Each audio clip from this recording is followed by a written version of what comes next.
What if I told you shyness isn't actually who you are? It's just a set of habits you've practiced for years. Think about it. If you spent your whole life avoiding eye contact, speaking quietly, or second-guessing yourself, no wonder you've gotten so good at it. And that's the struggle, because shyness feels permanent, when in reality it's just a set of learned behaviors. But here's the thing, most people believe that confidence is something that you either have or you don't. They see confident people walking into a room and think, wow, he was just born with it. But confidence isn't DNA. It's not some magical personality trait. It's just a set of visible, trainable habits, behaviors.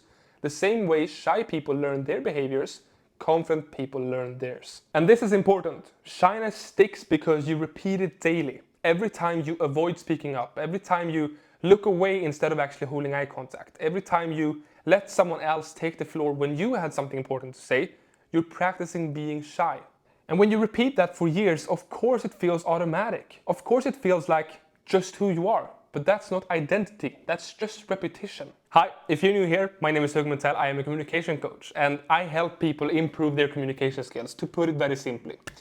And today we're talking about shyness, why it feels so incredibly hard to break and what it actually takes to start practicing confidence instead. Most people beat themselves up for not being confident. They tell themselves, I'm just bad at social situations. I'll never be good at this. But let me reframe that for you. You're not bad at communication. You're excellent at the habits of shyness. You've practiced avoiding. You've practiced holding back. You've practiced being small in rooms. Think about in school. How many times did you know the answer but decided to keep your hand down? That's practice. Think about in conversations where you wanted to join in but decided to stay quiet instead. That's practice. Think about presentations where you rushed through your slides because you just wanted to get it over with, or you didn't even step out at all. That's practice too. And the more you practice and repeat those patterns, the stronger they will get. Which is why shyness can feel like a part of your identity, when really it's just a skill you've trained without realizing it. And this actually creates an even bigger struggle. When you try to change, it feels fake, it feels phony. You speak a little louder, you try to stand taller, and your brain actually screams at you, that's not me.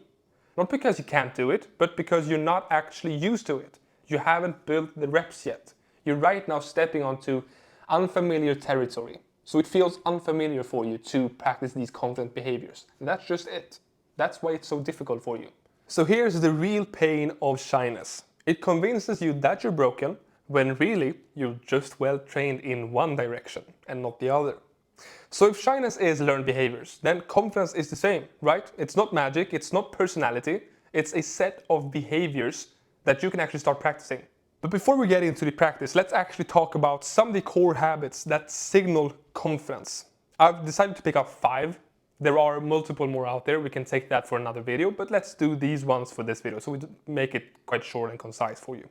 Now the first one is eye contact. So of course not staring, but actually meeting people's eyes and holding it so it actually gets felt. And then voice projection, speaking loudly enough for everyone to hear without rushing or apologizing with your tone. So actually speaking loudly enough for everyone to hear.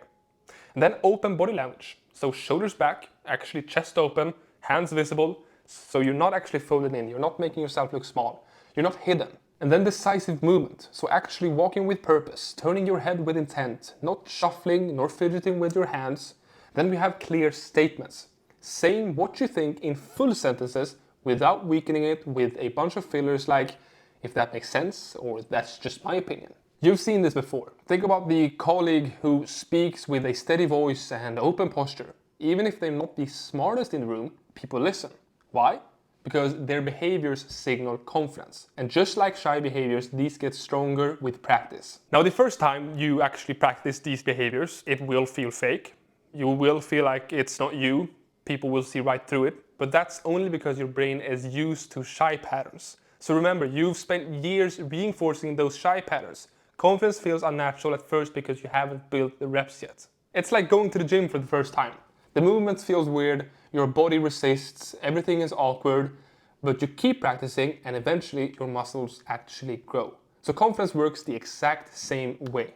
So what I actually recommend for you to improve your confidence and start learning these confidence behaviors is by recording yourself. So the actual exercise is record a 2 to 3 minute video about you talking about something that you love, fully improvised, talking about something you're passionate about. And then watch that video back and analyze it through the 5 confident behaviors that we just went over.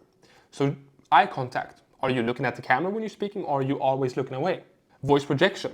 Are you actually speaking loud enough for the camera to clearly pick up what you're saying? Not just pick up, that can still be very unclear, but can you clearly hear what you're saying through the video?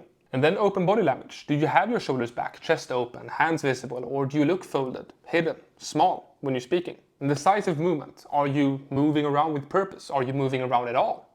Turning your head with intent? Are you shuffling your feet? Are you fidgeting with your hands? What are you doing with your body? And then clear statements. Are you actually saying what you think in full sentences, or are you weakening your message by using a bunch of filler words or filler sentences like, if that makes sense, or that's just my opinion? Once you've analyzed yourself, pick one behavior at a time. So don't try to flip a switch all at once. If you start with eye contact, that's enough. Master that one first, and then you can move on to the next one.